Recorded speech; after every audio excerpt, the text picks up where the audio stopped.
Hi, thanks for joining us for the video presentation of Parts of Speech Monologues on Connecting or Not. This was supposed to be Kansas City Academy's Fall 2020 school play. It was written specifically for us to be modular and adaptive during the time of COVID. Unfortunately, despite all of our precautions during the rehearsal period, we had no choice but to cancel the production only 3 days before opening night because several of us had been exposed and needed to isolate. We're all fine now, thank goodness. But this was the second production that we had to cancel due to COVID, so we tried to preserve as much of it as we could by videoing the monologues one actor at a time.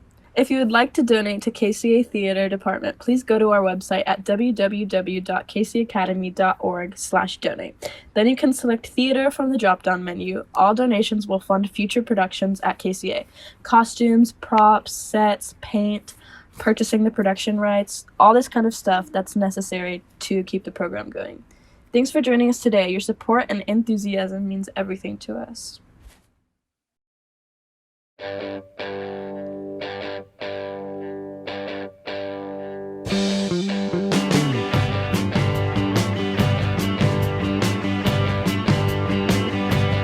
I'll do it tomorrow.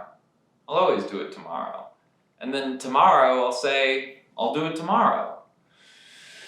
Then comes the day when tomorrow is the only day left and the deadline is right there. And I can't do it tomorrow even one more time. I guess I always finish things up last minute, which is why I'm never motivated to start earlier. Now though, time has a whole different meaning. And that meaning is nothing. I'm always at home and I'm always on the computer for school or games or friends.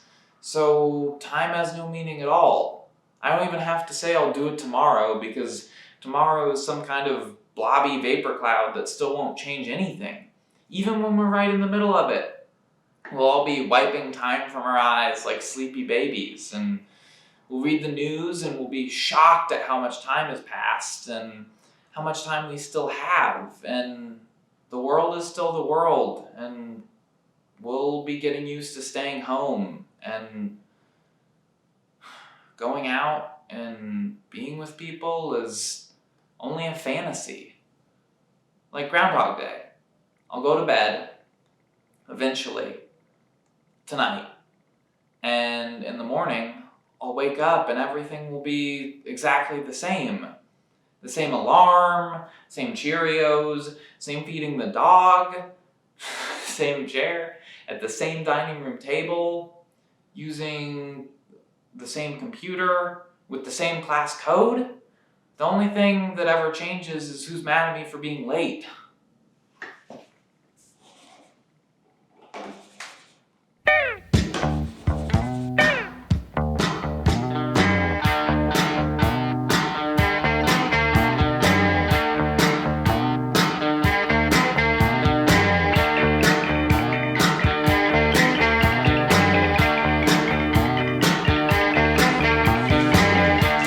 Newsflash, I can't predict the future. All my life, probably every kid's life, adults are constantly asking us, what do you want to be when you grow up? Well, that's a hard question when you think about it. Decide what you want to do with the rest of your life right now. Teachers are always giving us these surveys to see what we're interested in, what we want to study in college, what we want to spend the rest of our lives doing. I'm not even sure what there is after this. Whenever I try to think in the future, specifically me in it, just a whole big, endless void, and I'm just floating, trying to grasp onto these abstract concepts that drift by like productivity and fulfillment. And as far as, I don't even know what there is to choose from as far as fields to study. Okay, here are all the jobs I know. Firefighter, detective, doctor, journalist, construction worker. I know there are more, and I don't really know what they are, so how can I choose? And at the same time, adults are constantly saying this is the best time of your life, which basically means it's all downhill from here. Why would you say that to anyone, let alone a kid? Decide how you want to spend every craptastic day with the rest of your miserable life until your lingering death, because you have to go to college and study for your wretched future. As far as I'm concerned, the only good thing about being an adult is not having to ask to go anywhere. But that's still not enough to convince me that adulthood is such a great idea.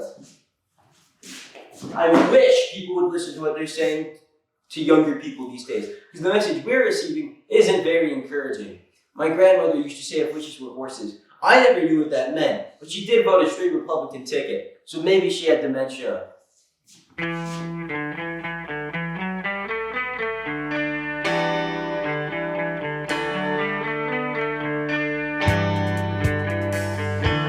I'm so ready.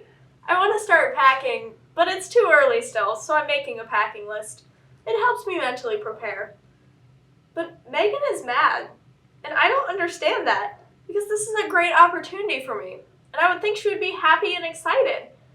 I'm only going to be gone for a month.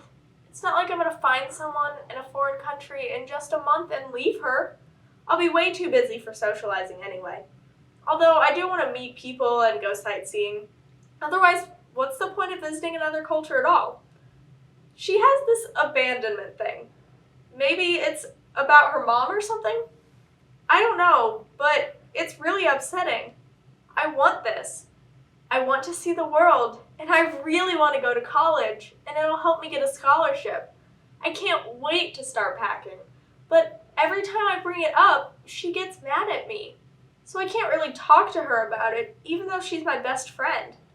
It's different than when I was with boyfriends. I mean, that was fine, but this is more, and it's deeper, and I just love her so much. Why wouldn't she want this for me? Wouldn't she, if she loved me too? Oh, this isn't about me at all. She's scared, and she just wants what she wants. She doesn't care about, oh.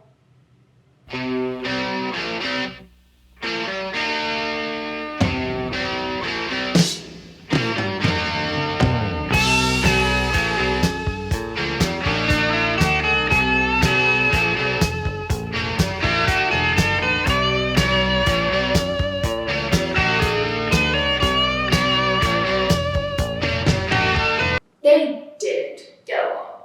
Maybe ever, I don't know. They were divorced by the time I was 4. It was hard. Probably every kid experiencing divorce can tell you that. They didn't friend for me that much, but you could tell. They were just kind of cold to each other. No conversation, just the slightest of pleasantries and maybe a few bullet points on whatever information needed to be passed on. A couple years later was when my mom got sick. She had asthma anyways, and then got this, and it wiped her out. She was tired all the time, and she hurt everywhere, and her immune system got really weak. It got so bad, I couldn't even see her. And we talked on the phone every other day, but it wasn't the same. I wasn't seeing her and hugging her. And I wanted to see her so bad, so I asked Dad if I could go visit her, and he said no. Because kids carry lots of germs, and I could accidentally kill her. So I tried to show him I could be really careful and really clean. So I started washing my hands all the time until they got really dry and these little cracks showed up. And my knuckles were red. It hurt a lot. But Dad still said no, because it wasn't about my hands. It was about my breath. So I was little, and I figured that stinky breath was sick breath. So I started brushing my teeth 5 or 6 times a day, including my tongue. But Dad still said no, because I can't brush away all the tiny drops of spit that come out of my mouth when I talk, or even breathe. So I got this idea. What if he just didn't want to share me anymore? So I called Mom to ask her if I could stay with her, and she started crying. Because she loved me.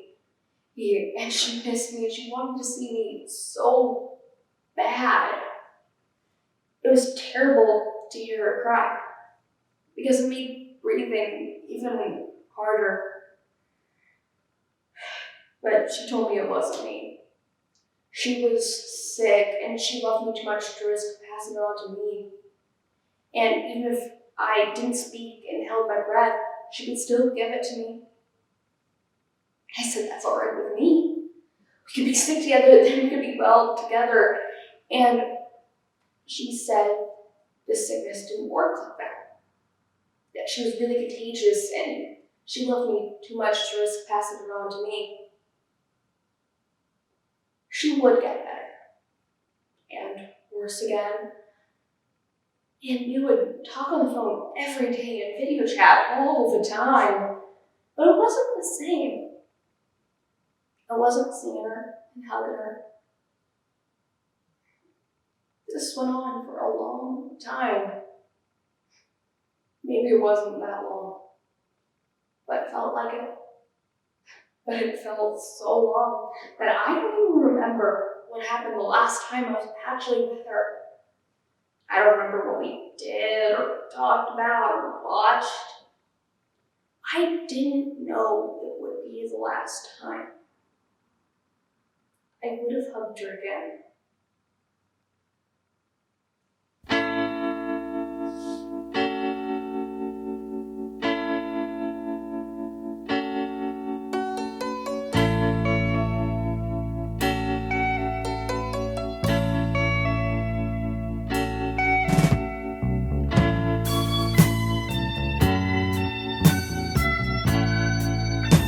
Bread. Bread and cat treats. Those two things. Those were all I needed. Bread and cat treats. So I take off my home sweat pants with the loose elastic in the hole in the left cheek, which I somehow managed to tear in a nail head, and I went to go put on a decent pair of jeans. Except I haven't done laundry in a while. Well, I haven't finished laundry in a while. And so my choices either consisted of my grass-stained lawn mowing pair, which, what if Leanne was working? I'd never hear the end of it. And my other two were in the washing machine for far too many days, and were at the very least damp, more than likely mildewed now too. So I went to go put on a pair of church slacks, which was fine, but I felt like I needed to change my entire outfit, because my pop culture graphics t-shirt with church slacks, so I ended up changing my entire outfit from shirt to socks. And as I pulled into the store, the first thing I saw was watermelon. I haven't had watermelon in such a long time. And as I'm deciding about whether or not to get one, because will it just be me eating, will I be sharing? And how much watermelon am I going to eat realistically? And I hear somebody call my name. I turn around and it's my old next door neighbor. We haven't talked ever since he left at college, and he's really tall now. And we just shop and talk. And for some reason, I'm glad I changed into my nice clothes. And so, now that we're older, we cook for ourselves. So we start sharing our best easy-to-make recipes, and we help each other get the right ingredients. And as we're doing this, he tells me about his girlfriend. And I'm kind of surprised, because I thought he was gay. So we go into that whole thing about how sexuality is a spectrum. It's not cut and dried, and you're either this or that. And we just have this really nice talk. It just suddenly all makes sense. And afterwards, we share our numbers and we hug each other. We promise to keep in contact. It was just really, really cool. And as I'm leaving, I'm thinking, I just can't wait to cut into the watermelon. Maybe I should wait until after dinner because Mom's making BLTs with tomatoes from the garden. Oh man, they are really good. And as I pull into the driveway, I see my cat, and that's when I realized I forgot to get the bread.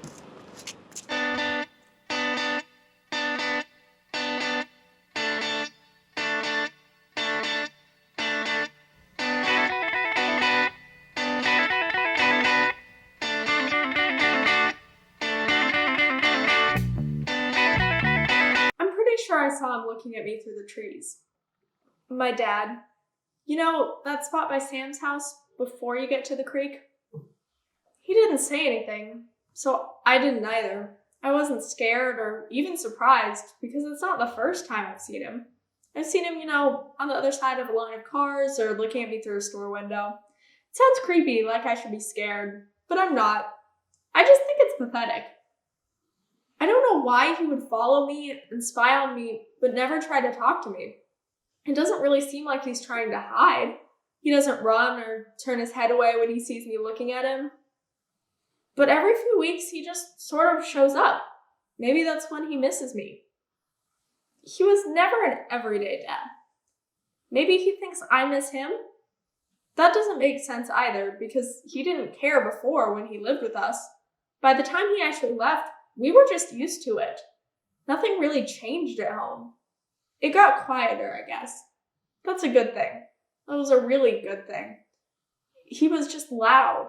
He talked too loud, and he stomped when he walked, even when he wasn't wearing those big, heavy boots, which practically shook the house when he kicked them off and they hit the wall.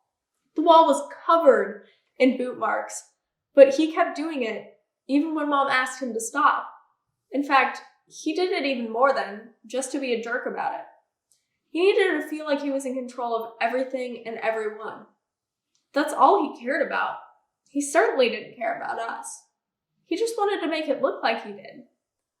The first thing Mom did when he left, after changing the locks, was to repaint that wall and cover up the boot marks. She repainted the whole entryway, really, and added a couple of shelves and a new lighting fixture, so it felt like we were walking into a new house. That was a good idea. It felt like he was immediately erased from the house, a reminder that we were in a different place now. But still, he makes these stupid, random appearances around the edges of my life. It's annoying, really. I just want to yell at him, "Jesus, Dad, why don't you call or something? Why don't you visit? Why don't you come closer if I'm so important?" But it's not worth my time or energy. I'm pretty sure I know why he stays away. I wish he'd just commit to that. Commit to something for once in his life.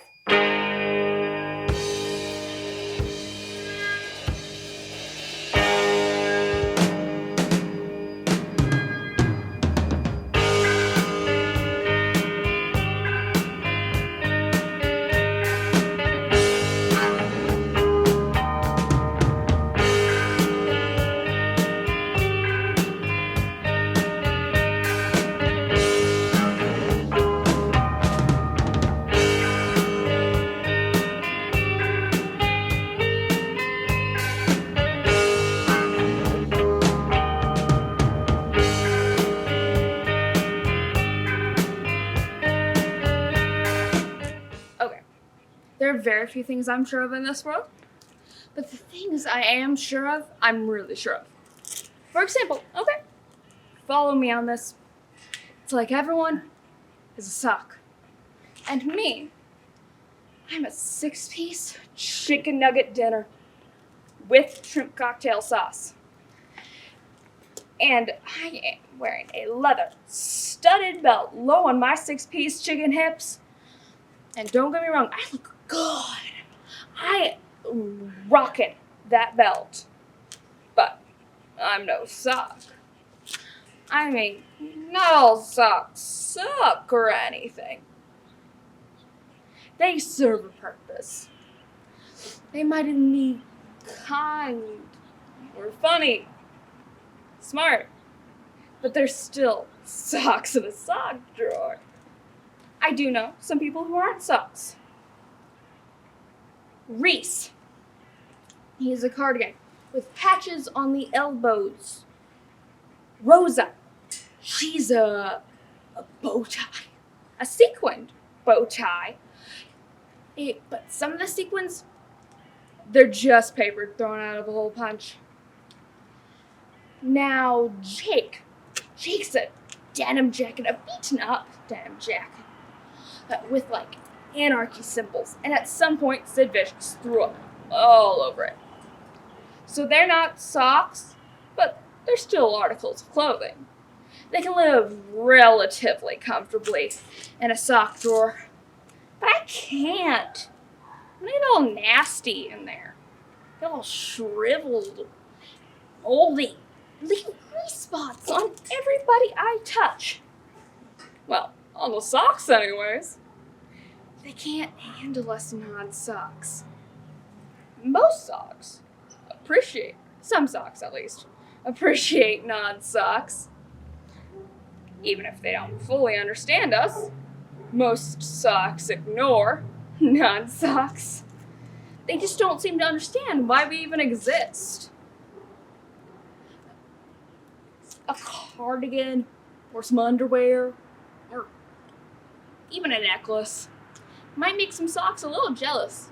They get more attention, some because they're not socks. But if you're not even clothing, socks don't know how to deal. Oh, they're dismissive. They might roll their eyes or make a cuckoo sign or just walk away. But it's harder for us non-clothings. But in general, us non-clothings are better at not caring about the affairs of the socks. Denim Jacket Jake, though. He's a little in love with my nugget self and cheers me on. Fly, little nugget, fly. Yes, I know it doesn't make much sense, but neither do I. Live with it.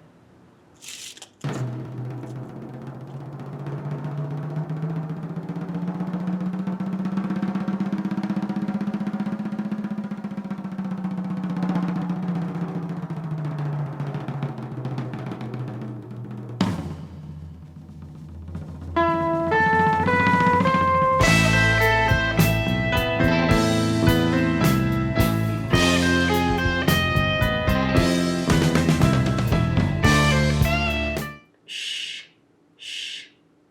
Let's think about happy things. I'm thinking of puppies. Shh.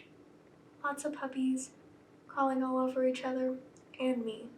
They're all squirmy and waggy and licking my face. It tickles. Don't pay attention to that. Just listen to me. Puppies, right? So cute, licking your nose. They can't get close enough to you, so they just crawl all over you. And ice cream.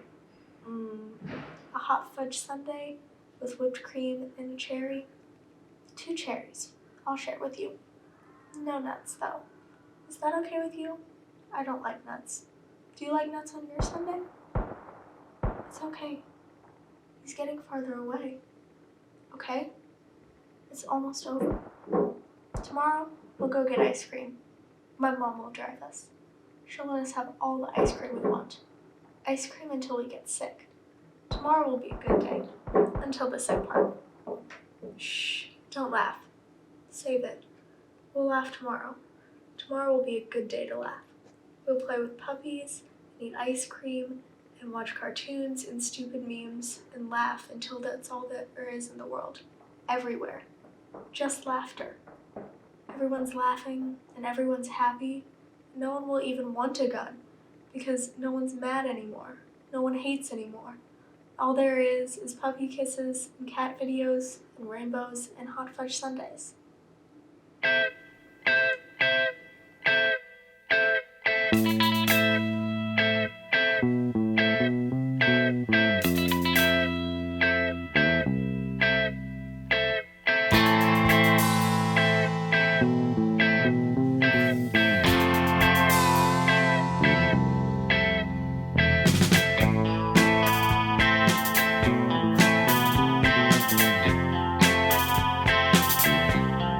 I don't really know him that well.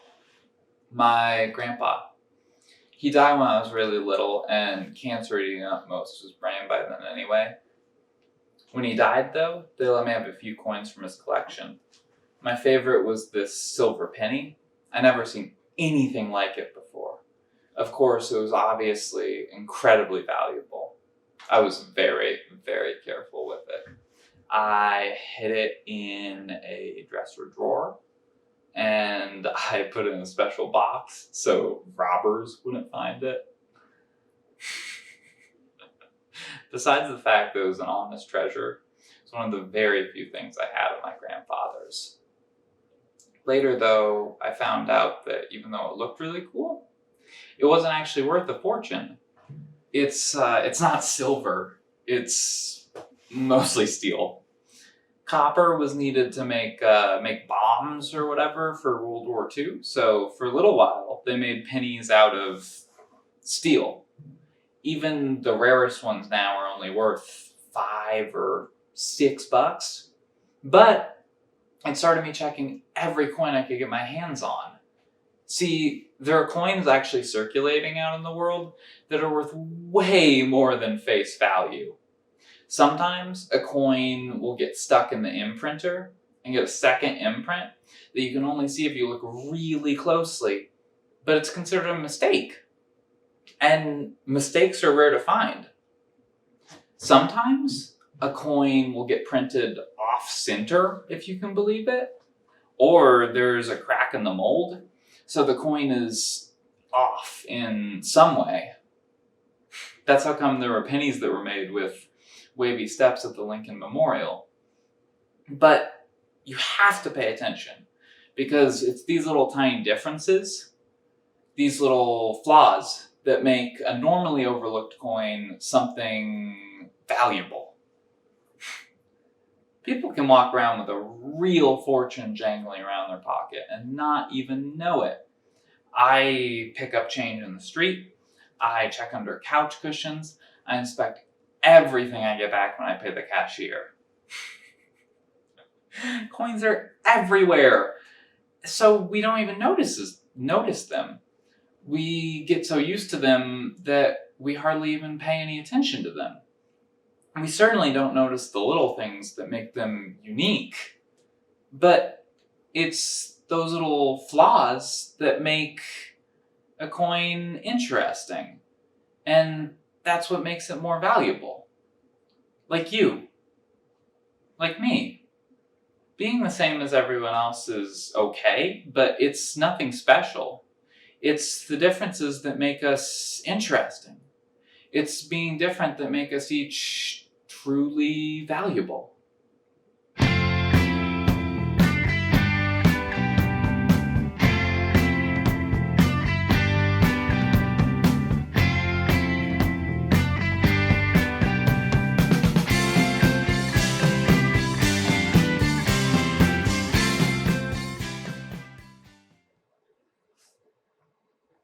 I'm terrified of people misunderstanding me. And I think they pretty much always misunderstand me. So I don't talk much. And then people think I'm weird. I just don't know how to respond. It takes me a while to find the right words and then put them in order in my head. So by the time I'm ready to respond, they've moved on. Looking people in the eye is hard. I just think they're expecting something of me. I don't know what that is. So I just sit there trying to figure out what the thing they want and the thing that's expected of me. And they're just staring at me until all I can think about is that they're staring at me, and please stop staring at me because all my thoughts are being sucked out of my head by your eyes, and that's all there is, just your eyes. And there's no sounds or sights or smells, just your eyes and this black anxiety that's filling me up, starting at my toes until it reaches my heart and my lungs. Then it's not a conversation anymore. It's a matter of survival.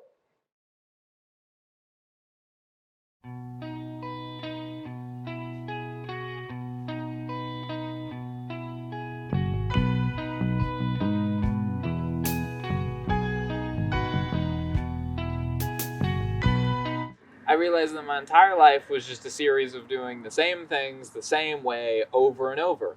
Just like getting ready for school every day was exactly the same. Alarm, shower, shampoo, soap, conditioner, face, rinse, dry, underwear, socks, pants, shirt, breakfast, teeth, backpack, shoes, leave. But then everyone, everywhere, the whole planet was plunged into this brand new world where nothing was the same. Everything is different. You can't even just go to the store on a whim anymore. It's this whole big thing with having to wait in line to even get in because only so many people can be in at a time. And you have to have gloves and a mask and sanitizer, and you should go as quickly as you can. And you can't just wander around. And They don't even let you bring your own bags anymore. Routines are gone, replaced by an entire world trying to create a new sense of normalcy, a new routine. So I figured that if something that big has changed, then maybe it's an opportunity to change up some little things too. Like, why do I have to do my hair before anything else? No reason. So I soap up first now. That's new. That's different. I drink hot tea now at breakfast, which is no longer just cornflakes. No, now it's whole wheat toast. It's a bizarro world, so why not? I stopped eating grape jelly on my peanut butter and jelly sandwiches, and now it's strawberry jam. Why? Because embrace the change, baby. That's why. Yeah, it's a new world, and there are a lot of things that suck about it. There's a lot of things, and they suck a lot. But maybe this new world is also the chance to change ourselves in it. Turn over a new leaf. Be kind to others. Protect people. Broaden horizons. Live.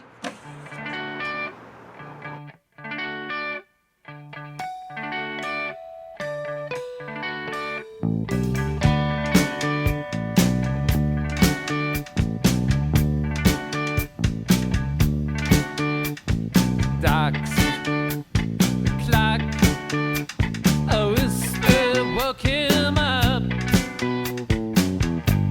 The smell of water would resume. Gave waves of light, the unreal night.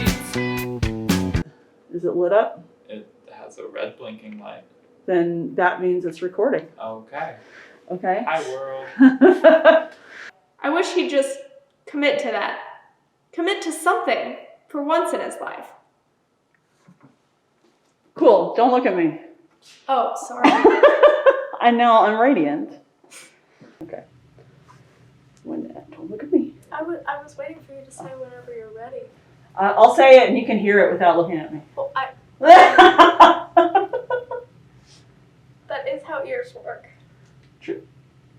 It's a corner and it's pretty awesome. It has at least 2 walls. Ba-da-ba-ba-da-da.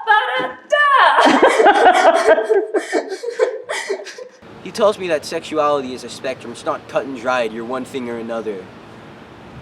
And... oh, crap. I'll do it tomorrow. I'll always do it tomorrow. And then tomorrow, I'll say, I'll do it tomorrow.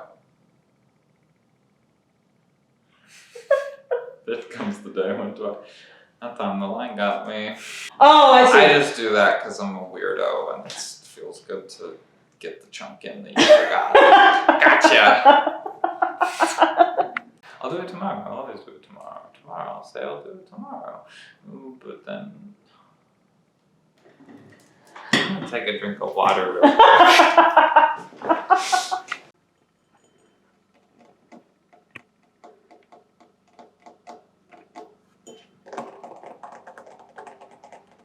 I love that song. What? Okay, come fight me.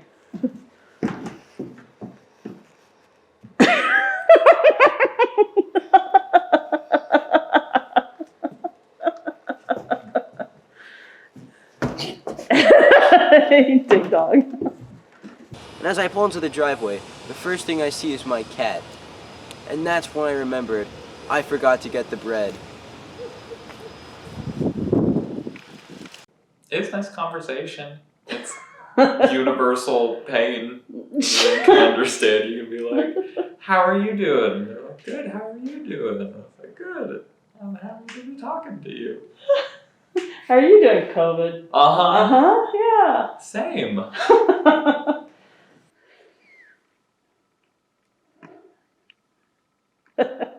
I don't want anything to distract from your stunning beauty and talent.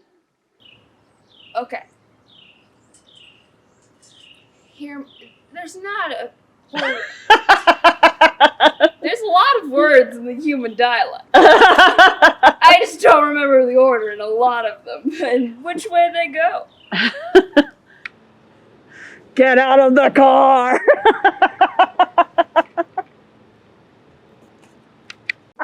I never really got what people said when they felt awkward about recording, because at least you had like the two other people there with you. But Jesus Christ, does it feel weird to just talk? Like, makes my spine feel weird. Does that? So that's who you're gonna talk to? Yeah. Yeah. Okay. Jim. Jim, okay. Yeah. Does That's good that to know. break any of the theater unities? Nice. Thank you. I appreciate it. I like this couch. I'm wearing my strong boot heels. Yeah, no kidding. Ah, Take a look at those strong boots. Yeah, baby. Yeah. yeah. They have buckles. Way more buckles than they need, but they have buckles. That's what makes them cool, baby. Yeah. Awesome. What if Leanne was working? I'd never hear the end of it. My other two had been in the washing machine for far too many days, and were more than likely damp now. I'm sorry, what was that again? I don't know. So whenever you're ready. Yeah, that one's not coming to I didn't really know. It's only worth $5 or $6. That's not right. When he died, they let me have a few coins from his collection. My favorite. It starts as like a smile and it just branches out everywhere.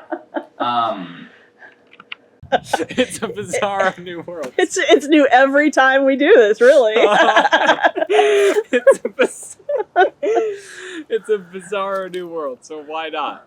Alarm, shower, shampoo, soap, deodorant, face, rinse, dry. Put deodorant on in the shower. That's why I asked if I should stand back. Suddenly I'm Miss Punk Rock Star of stage and screen, and I'm never coming back! I kinda did it! Better. The words are fine until the last I'm never coming back, and then I don't know what to do. Yell at Ben. I'll do that. Yell at Ben because he's in Kim's room, so yell it so he can hear it. Because it's something important that he needs to hear. Okay?